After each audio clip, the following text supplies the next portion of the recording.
They say the mountain still breathes. Even now, when the cedars stand like silent monks and the paths are veiled with moss. Even now, if you place your ear to the stone and hush your thoughts, you can feel it. A slow, grieving breath, a memory made of wind. Mount Kurama lies north of Kyoto, hidden in folds of cloud and time. And deep within its forested ribs, there once stood a temple no longer named. The monks there had long ago ceased to chant, and the bells no longer rang, and no pilgrim had lit a lantern in over 100 years. But the story was not gone. It is said that within that temple, chained by no iron but still bound, was an Oni, a demon of the red skin and sharp tusk, a thing of fire and ruin, said to drink the hearts of the wicked and curse the eyes of the brave. But in the silence of that temple, he waited, not roaring, not raging, waiting. For what? For whom? The mist did not answer. Long ago, before the emperor's palace was even raised, the temple had stood in golden light. Pilgrims climbed to it, trembling, and the monks kept prayers like pearls in their throats. But then, something came down the mountain. Something with sorrow, wrapped in shadow, a creature with eyes that wept smoke. An Oni, not one of chaos, but one of grief. He came not to burn, but to kneel. I no longer wish to be what I was, he said to the head monk. And the monk, who was old enough to see past form, past flesh, past even the shape of one's soul, saw that the Oni's heart was cracked down the middle like a river stone. And though the other monks cried out in fear, the head monk only bowed and said, "Then sit here, and do not move. Let your penance be silence." And the Oni obeyed. For 7 times 70 years, it is said, the Oni remained there, motionless, save for the flicker of his breath, still like the statues of bodhisattvas outside the temple, still like the hush of snowfall that buried the temple roof each winter. He waited, and the world forgot him. But stories, like seeds, sometimes bloom long after their season. One late autumn, when the trees bled red across the mountainside, a young boy named Kaito wandered up the path, not seeking enlightenment, nor penance, nor ghosts. Only quiet. He had no father left, and his mother had fallen into a sleep she would not wake from, and the village below had no more room for sorrow. So he walked. The old paths were overgrown, the steps worn smooth by centuries of rain. And when he reached the broken gate, he felt something strange, a hush that lived not in the air, but in his chest. The temple stood still as stone. Inside, time had folded. Ivy hung like threads of memory across the beams. The tatami mats were torn, and leaves had made nests in the corners. But at the center, before the altar, something sat. At first, Kaito thought it was a statue, huge, muscled, horned, its skin dark red like rusted fire, but its eyes were open, and they wept. The boy did not run. He bowed. "Are you a god?" he whispered. The figure blinked slowly. "No." "Are you a ghost?" "No." "Then, what are you?" The thing was quiet for so long, Kaito thought he had fallen into a dream, but then it said, "I was once a fire, and I burned everything I touched." Kaito sat on the cold floor. "But you're not burning now." "No," said the Oni. "Now I wait." "For what?" "To be forgiven." The boy nodded. "Who must forgive you?" The Oni looked up, and something in his eyes, smoke dark, sorrow deep, reflected the boy's own face. "I do not know," the Oni said. And so the boy came again the next day, and the next. He brought offerings, though no one had taught him how. A rice ball wrapped in a leaf, a carved stick, a bell he had found in the weeds. The Oni never moved, but he listened. And slowly, the silence between them began to breathe. Kaito told stories. Some he made up, some were dreams. Some were fragments his mother used to sing while brushing his hair. The Oni did not speak, but he hummed, deep in his chest like wind caught in a cave. One day, as the frost whispered over the temple stones, Kaito asked, "Why did you burn things?" The Oni did not answer, but his eyes closed. After a long pause, he spoke. "I was made of rage, not born with it. Made by it." "Who made you angry?" "The ones who took my daughter," the Oni said. The wind outside the temple stilled. She was just a child, a half-thing like me. Not human, not Oni, and they feared what they did not understand. What did they do to her? They buried her beneath the plum tree, at the edge of the village, without even a name stone. The boy's hands tightened in his lap. "That's not right." "No," the Oni agreed. "But rage does not bring justice, only ash." That night, Kaito did not return home. He curled up on the broken tatami, and the Oni watched him sleep. For the first time in many moons, the demon closed his eyes too. Snow came early that year, and the village below forgot the boy, but he did not forget them. One dawn, he rose and said to the Oni, "May I go find your daughter's grave?" The Oni said nothing, but he bowed his head. Kaito went down the mountain. He searched for days. He asked the crows, the old women, the stones that lined the river, and at last he found it. A plum tree, crooked and blooming too early. Its roots curled like fingers, and beneath it a small pile of stones, unmarked. He knelt. What was her name? He asked the wind. But the wind only sighed. Kaito placed a flower there, and he sang the song his mother used to sing. He did not know if it was right, but he hoped it would reach her. He returned to the temple with a single petal in his palm. "She is not forgotten," he said. The Oni looked at the petal, and his breath shuddered. Something in him began to crack. Not a breaking, but a thaw. The chains of silence that had bound him for centuries fell away like morning fog. And the Oni bowed low. "You are the first to see me," he whispered. "No," said Kaito. "She saw you first. I only followed her eyes." And so the temple breathed again. No monks returned. No bells were rung, but there was warmth now. Two beings, neither child nor monster, sitting in the hush of the old world. And they say that when the plum trees bloom out of season, it is the Oni's daughter laughing in the wind. And when the mountains whisper at dusk, it is not a curse, but a prayer. For even the monstrous may be mourned. Even the fire may become light. Even silence, if held long enough, begins to sing. Have you ever watched the moon slip behind a cloud and wondered if something had stolen it? Not hidden, not veiled, but taken. As if some ancient hand had reached out from behind the mountain and plucked it from the sky. As if the night itself had secrets too delicate for moonlight. In the old forests of Gifu, where cedar trees rise like temple columns and wind sounds like breath, the people speak of winged beings. Tall, sharp-faced creatures with crimson skin and eyes like lanterns. Some call them Tengu, others call them tricksters. Some say they are fallen gods. Others whisper that they are what the gods fear, but no one says their names after dark. And yet, it is said that once, long ago, a Tengu climbed the sky itself, just to take the moon. Not to conquer, not to destroy, but to save a tree. This is that story.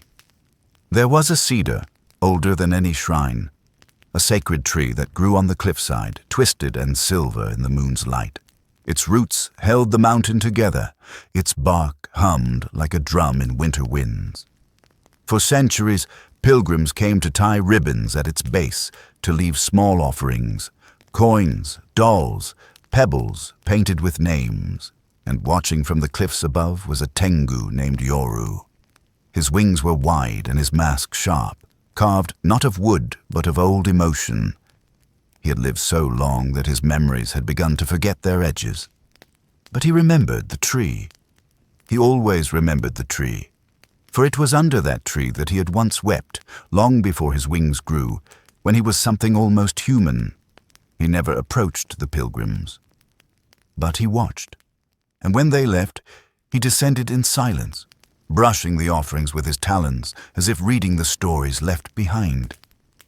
He listened to the roots, for the roots still spoke. But one year, the offering stopped. No pilgrims came. The ribbons faded, and the air grew still, and one night, as the moon rose full and gold above the mountains, Yoru heard the trees sigh. Not the rustling of leaves, but a true sigh, deep, tired, and grieving. The roots were drying. The earth beneath the tree had cracked. A new village had dammed the river below, redirecting its flow, and the old water, the water the tree had fed on for lifetimes, was gone. Yoru knelt beside the cedar. "What do you need?" he asked. "The bark." And the tree answered in silence. But the Tengu, being old and listening, heard the need, not for water, but for memory, for moonlight, the silver light that kept it dreaming. Without the moon, it would sleep, and if it slept, it would forget itself, and if it forgot, it would die. So Yoru made a choice. That night, while the stars blinked nervously and owls held their songs, he leapt into the sky. Higher than clouds, higher than memory, his wings tore through time, and when he reached the moon, he reached out, not with anger, but with reverence, and took it. Not all of it, just a piece, a sliver of silver fire, enough to keep the cedar dreaming. The sky went dark, the stars blinked faster. And down below, in the village that had turned the river, people gathered in the square, pointing upward. "Where is the moon?" they asked. The priests trembled. The night grew thick, and in that absence of light, something ancient stirred. For the moon is not just a light, it is a gate, and when it is taken, other doors may open. The first to feel it was a child, a girl named Aiko, who had been born during a lunar eclipse, and whose dreams always smelled of incense and ink. She stood outside her house, bare feet on the earth, and whispered, "It's not gone. It's hiding." Her mother scolded her, "Don't speak to the dark." But Aiko did not fear the dark. She listened to it, and the dark that night whispered a name, Yoru. She followed it, through the cedar grove, past the sleeping fox shrines, up the cliffs where the air thinned and the stones hummed. There she saw him. The Tengu stood beside the sacred tree, holding the piece of moonlight in his long red fingers. It shimmered like breath. The cedar's bark glowed faintly beneath it. Yoru turned. His eyes were not cruel. They were tired, beautiful, old. "You came," he said. Aiko nodded. "You stole it. I borrowed it." "Why?" He looked at the tree. "Because I remember." Aiko stepped closer. "Can you give it back?" He closed his fingers. "I don't know." They stood together in silence. The tree's branches stirred. "You were once a man?" Aiko asked. "Once," Yoru said. "But sorrow changes the body. Regret gives it wings. I climbed to escape myself, and now I carry memories heavier than stone." Aiko looked at the silver shard in his hand. "Will the world break without the moon?" He knelt beside her. "Not break, but forget. The tides will lose their rhythm. The dreams will thin. The wolves will wander. Then we should give it back." He nodded slowly. But the tree, they both looked at it. It shimmered faintly, drinking in the moon's silver. It looked alive again, but also already fading. "What if we both remember?" Aiko said. "So it doesn't have to." "What do you mean?" "You gave your memory to the moon. Maybe we can share it now. You don't have to carry it alone." Yoru stared at her. Something inside his chest stirred. Not pain, not rage. Something softer, older, hope. That night, the moon returned. The villagers gasped when it blinked back into place, half-shadowed but glowing. The priests declared it a sign. The river ran quieter, but in the high cliffs, a cedar tree stood silent and still, and beside it, the Tengu knelt, his wings folded gently over a girl's shoulders. Together, they whispered stories into the roots. They told the tree everything, of the moon, of the sorrow, of the forgetting, and the tree listened. For memory, when spoken with love, becomes a kind of water, and water, as all things sacred know, gives life. Years passed. Aiko grew. She became a storyteller, a keeper of half-truths and sacred lies. Children gathered around her each midsummer, begging to hear the tale of the Tengu who loved a tree more than his own name. And when she passed from this world, her ashes were scattered at the base of that cedar, which had never again lost its leaves. They say a red feather still hangs from one of its branches. They say on nights when the moon flickers like a breath, a winged shadow guards the grove. Not a demon, not a god, just one who remembers, just one who listens, just one who borrowed the light and gave it back with love. And still the silence deepens, for beneath the sea, something stirs. Have you ever seen the sea when it forgets to breathe? When its surface lies still as a polished mirror and no bird dares cross it? There are nights like that in the Seto inland sea, when even the wind seems to hesitate, when the tide clings to its own silence. And on those nights, if you gaze far enough into the blue, between the mainlands of Honshu and Shikoku, you may glimpse an island not drawn on any map, an island that shouldn't be. It rises only under certain moons, shimmering like smoke. Its trees are bone white, its stones too smooth, as if carved by the sorrow of centuries. They say these are the floating graveyards, and this is the story of the girl who sailed toward them, not to flee, but to listen. Her name was Nami. She was the daughter of a fisherman who no longer sang, and a mother who never left the shoreline. They lived in a village that bowed to the sea but no longer loved it. The older fisherman whispered that the waves had grown heavy, though none could explain what that meant. Nets came up torn, boats returned with barnacles instead of fish, and when people died, they were buried far from the water, out of fear, not custom. But Nami loved the sea still. She would sit on the broken dock for hours, feet dangling over the hush of the tide, listening, not to the splash of fish or the cry of gulls, but deeper, beneath the surface, as if the sea itself was dreaming and she might catch a whisper of its sleep. One night, when the moon was thin and sharp, she heard weeping, not the cry of a gull or the howl of the wind, but weeping, soft and rhythmic, like waves breaking against a forgotten shore. She leaned closer. The sound did not come from the horizon. It came from beneath her, from the sea, Nami told her mother. Her mother turned pale. "Do not answer the sea," she said. "If it cries, let it. It remembers things we cannot." But Nami could not forget. The next night she returned. She brought an old lantern and a wooden boat no longer used, and before the stars could protest, she untied the line and pushed herself out into the dark. The water was like glass. The oars made no sound, and still she heard the weeping. It grew louder with each breath. By the time the village lights had vanished behind her, the mist had thickened. The sky dissolved into cloud, and there, far ahead, something rose. An island, small, pale, breathing. It hadn't been there before. Nami's hands trembled on the oars, but her heart was steady. She drifted forward. The beach was made not of sand, but of tiny white stones, each one carved with a single symbol, names, perhaps, or prayers. Beyond the shore, trees grew without leaves. Their bark was smooth like driftwood, and beneath their roots, stone steps led downward, down into the island, down into the sea's memory. The first thing she saw was a doorway. No door, just an arch of coral and bone. Beyond it, a hall of silence. She stepped in. The walls were lined with lanterns, unlit but warm.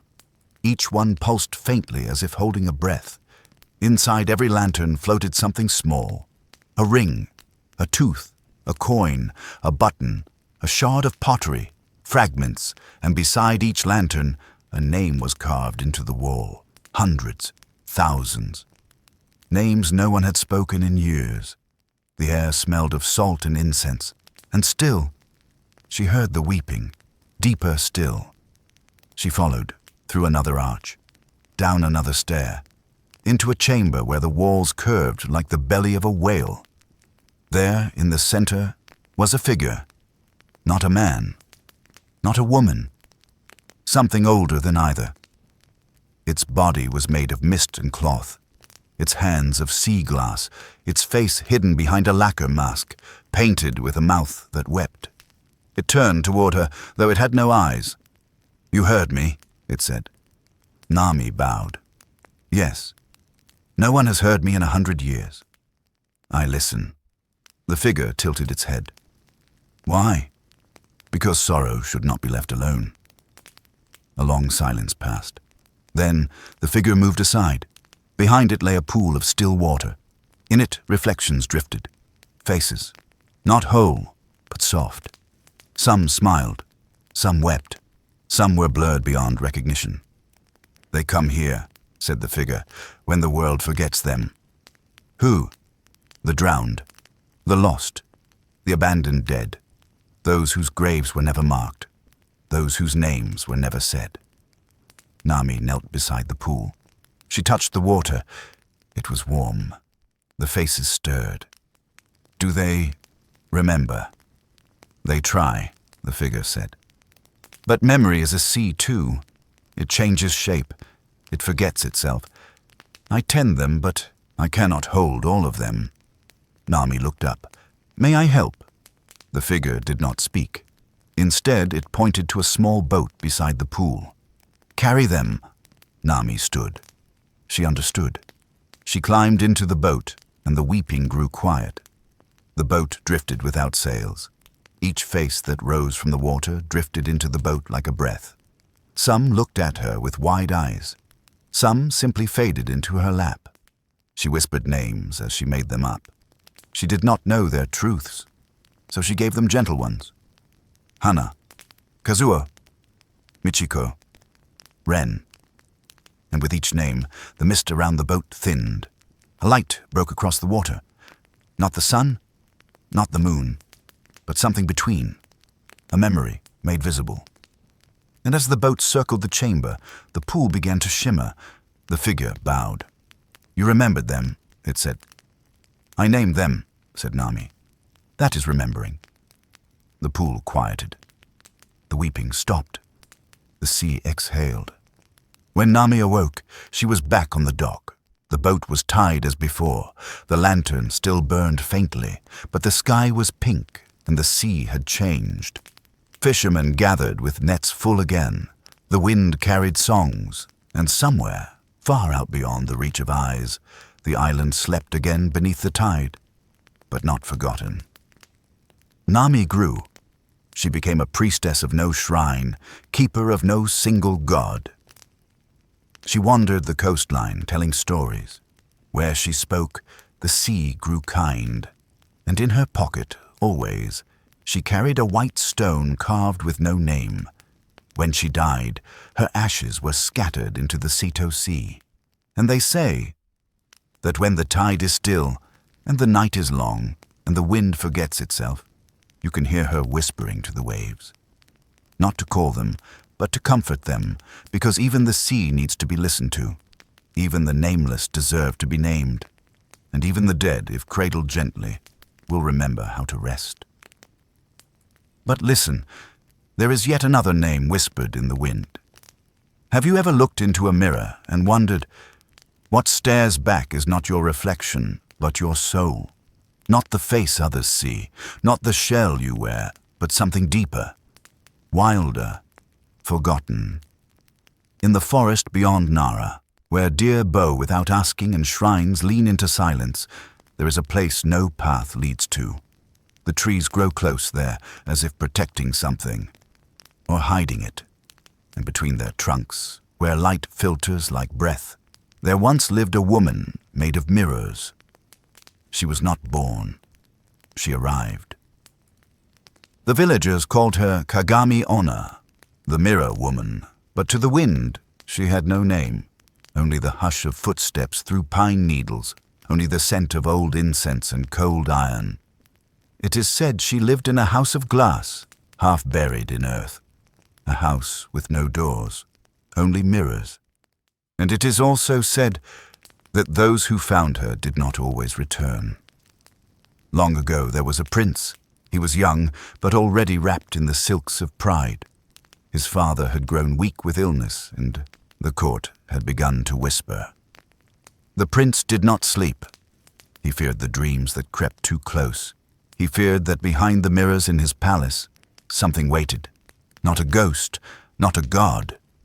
Something more terrifying. The truth.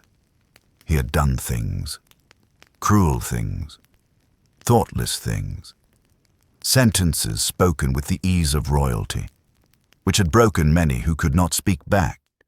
And though no one dared accuse him, the air around him began to feel heavy, as if his own reflection no longer wished to follow him.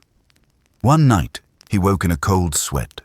The moonlight on the polished walls shimmered, and in it, he saw his face. But not as it was, as it truly was, eyes like ash, mouth like a blade, a face carved by silence and arrogance. He screamed, and the mirror cracked. The next morning, an old court servant brought him a whisper. "There is someone," she said, "who lives beyond the trees of Nara. They say she shows people their truth." The prince scoffed, but the mirror in his chambers no longer held his gaze. It refused him. He left the next day, dressed in common robes, alone but followed by invisible fear. The road into Nara curved like a question. The trees thickened, the air grew wet, and the birds grew quiet. Soon he reached a path that was not a path, only deer tracks and mist. Still, he followed, and as twilight fell, he found it. A house without edges. A home made not of wood, but mirror. Every surface reflected something, him, the trees, the sky, memories. No door, only stillness. He stepped forward, and the house opened.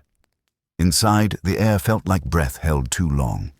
It did not smell of dust or life, only waiting.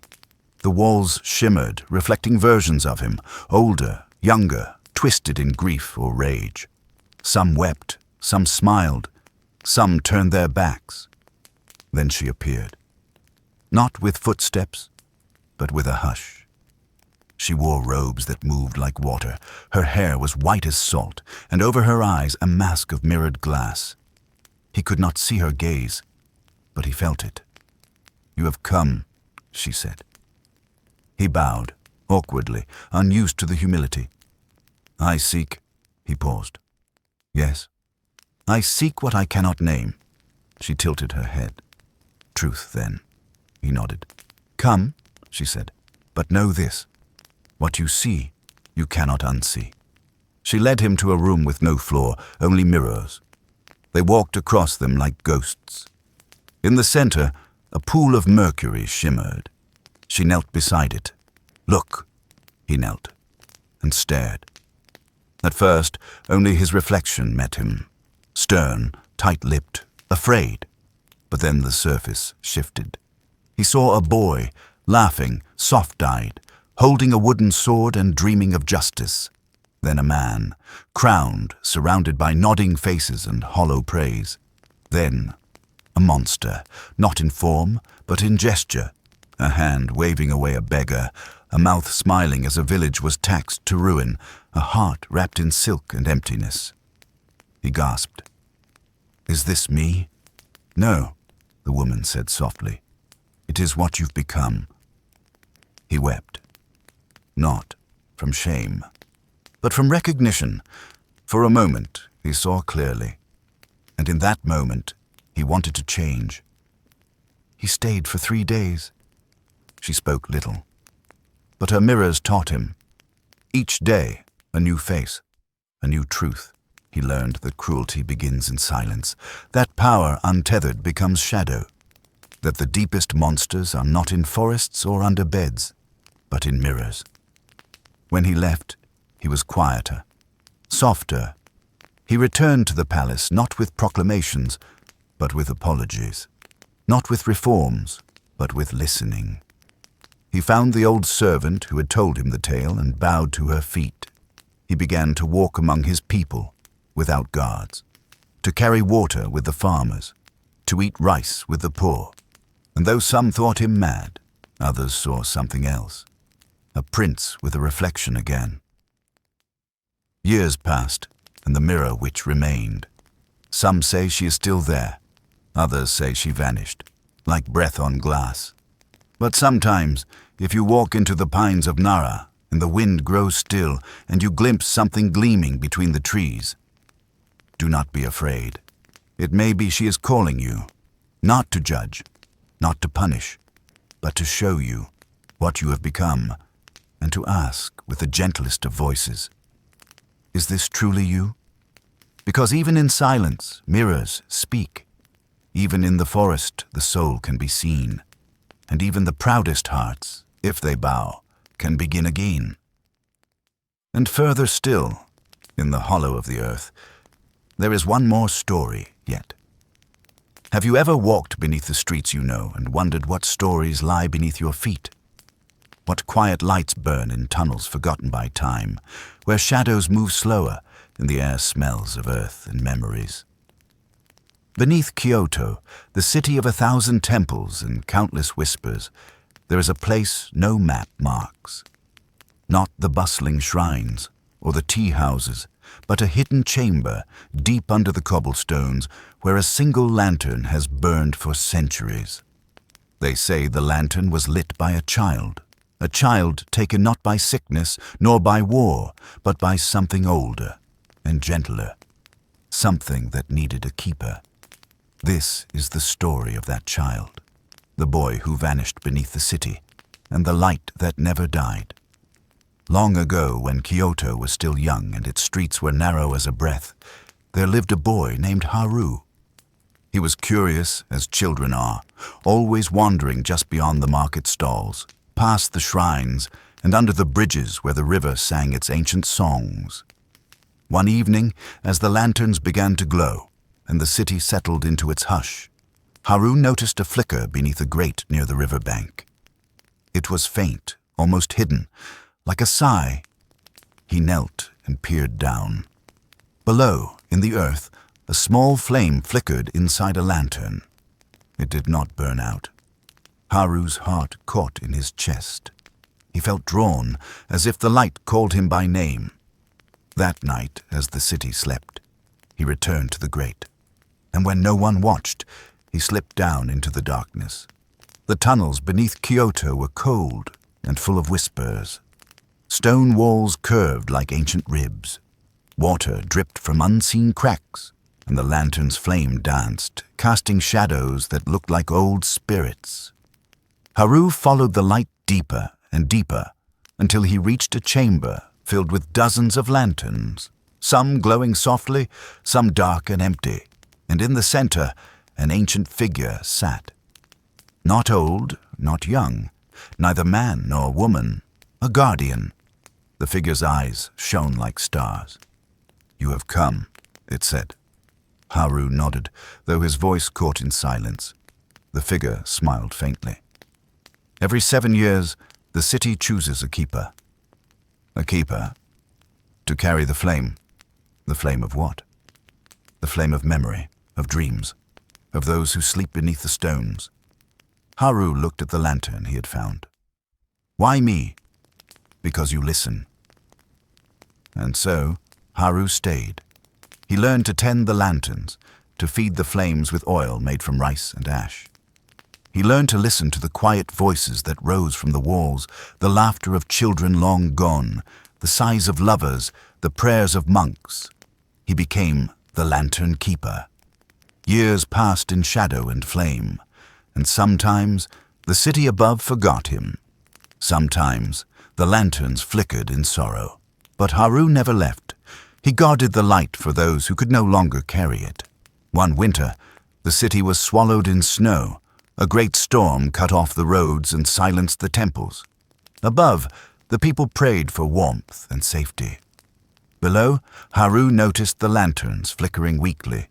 The flame was dying. He took a deep breath and remembered a story his mother had told him before she was gone, of a child who gave his heart to the city, of a flame that never died as long as someone remembered. Haru pressed his hands to the cold stone. "Light will live as long as memory breathes," he whispered. With that, the lanterns flared. Light poured into the chamber, golden and warm, and in the city above, the snow began to melt. No one ever found Haru. No child vanished again beneath Kyoto streets. But sometimes, when the city is silent and the lanterns glow soft and steady, people say they feel a gentle warmth beneath their feet. A warmth that keeps the city dreaming, and a light that never dies. But the story does not end there. For in the reeds, something waits with a smile of stone. Have you ever felt the quiet watching of the reeds by the water's edge? When the wind stills and the tall grasses sway like whispers, hiding something unseen, something that smiles in stone beneath the moon's gentle gaze. There is a place where the river folds into a lake, where fishermen once sang songs to the water, and the reeds grew thick and wild. It is said that in that place lives a spirit, neither cruel nor kind, but patient as stone. They call her Kawa no Kami, the reed spirit. And this is her story. Long ago, before the village was born, before the river was named, the land was wild and empty. A woman wandered there, lost in sorrow. Her name was Hana. She had loved a man who was taken by the river, not drowned, not lost, but claimed. The villagers whispered that the river did not want him, that it had pulled him down to guard a secret. Hana searched the riverbank day after day, singing songs woven from grief and hope. The reeds bent toward her voice. And one evening, as the sun slipped behind the mountains, Hana found herself face to face with the reed spirit. She was made of stone and moss, her eyes smooth and unblinking. She smiled, not with teeth, but with the curve of eternity. "You seek what cannot be returned," the spirit said. "I seek him," Hana replied. "He is mine." The spirit nodded slowly. "And so, you shall keep him." Hana's heart trembled. "Keep him? How?" The spirit gestured to the river. "The river holds him, but you may keep his memory, and I shall watch over you." Hana knelt by the water. She dipped her hands into the cold flow, and she vowed to never forget. Years passed. Hana lived at the river's edge, tending the reeds, telling stories to children who came to listen. She spoke of love and loss, of rivers that carry and rivers that take. And the reed spirit was always there, watching, waiting. One winter, a great drought came. The river shrank, the reeds withered. The village feared the river's anger, but Hana sang. She sang of the river's heart, of its patience, of the secrets it keeps. And the river listened. Slowly, the water returned. The reeds grew tall again, and the village remembered. One night, as the moon hung low, a young boy named Sora wandered to the river. He had heard the stories, but he did not believe. He saw the reeds moving in the wind. He saw the stones that smiled, and he felt the silence watching. He called out, "Kawa no Kami, are you there?" The reeds rustled, the water shimmered, and the reed spirit appeared.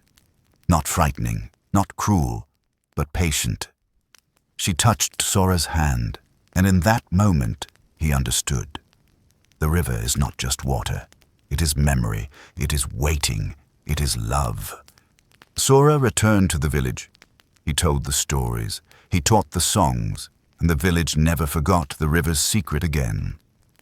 They say that when the wind blows through the reeds, it is the reed spirit's smile, a smile that holds sorrow and hope, stone and breath, memory and forgetting, a smile that reminds us to love is to remember is to keep, and to keep is to carry the river's song, always. And so, the last story breathes as the night deepens and the stars fold into silence. Have you ever seen a lantern carried not by hands, but by wind and water, flickering over black currents, gliding into fog, never reaching shore? Have you heard the hush that follows the last prayer of the dead? In Japan's forgotten coves and sleeping inlets, far from cities, farther still from names, there is a place where the sea itself remembers. They call it the floating graveyard, not because the bones are found, but because the souls still drift. Let us now turn to the Bay of Glass, a hidden stretch of water shrouded in mist where fishermen never throw nets and children are warned not to whisper after dark.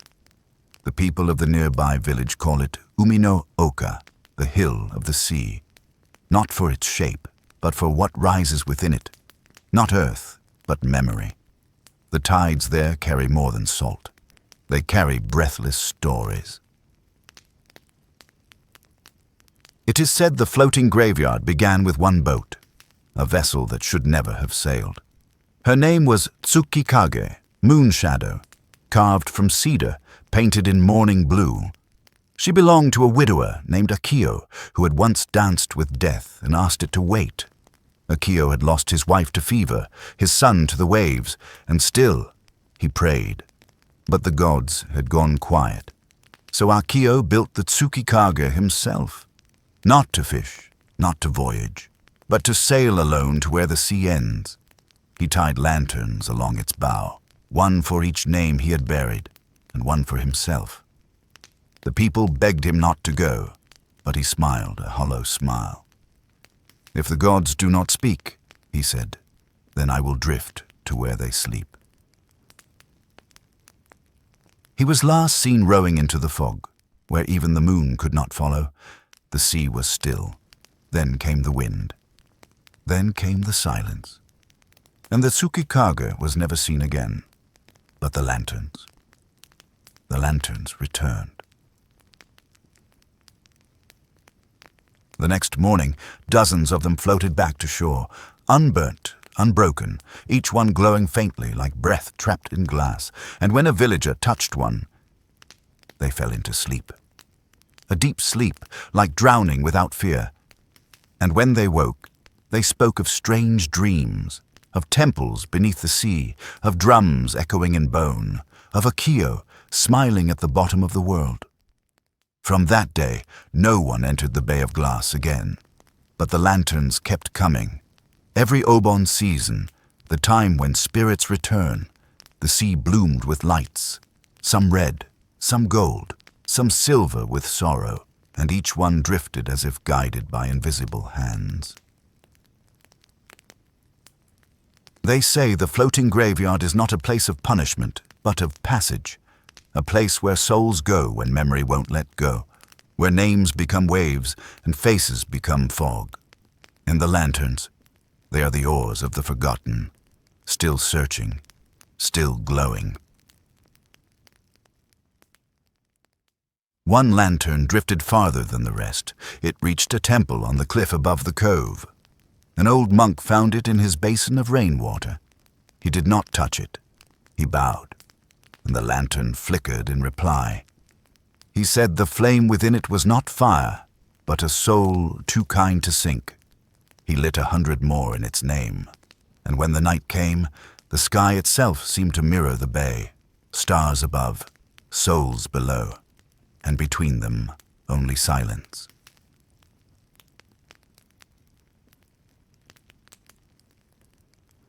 Years passed. The village remained small, but the graveyard grew.